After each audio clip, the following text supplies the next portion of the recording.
চলেন আজকে একটা আজাইরা রেসিপি শেয়ার করি। এটার নাম আজাইরা কেন দিছি বলতেছি। এই রেসিপিটা হচ্ছে ফেসবুক, ইনস্টাগ্রাম সব জায়গায় হচ্ছে ভাইরাল।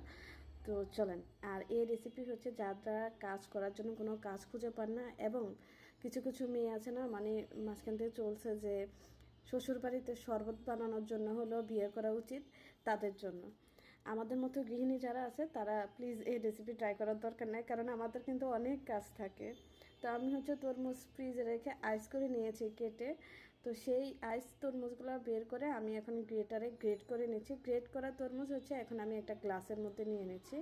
তারপর এর মধ্যে দিব হচ্ছে লেবুর রস 1 চামচ, সামান্য বিট লবণ, আর আপনারা আপনাদের স্বাদ অনুযায়ী একটু চিনি দিবেন, আর হচ্ছে দিয়ে দিবেন পরিমাণ মতো পানি। দিয়ে নেড়ে চেড়ে মিশিয়ে নিলেই হচ্ছে রেডি হয়ে যাবে আজাইরা ওয়াটারমেলন জুস। তো রেসিপিটা কেমন লাগছে অবশ্যই জানাবেন, ভালো লাগলে শেয়ার করবেন। আজকের মতো এখানে বিদায়, আল্লাহ হাফেজ।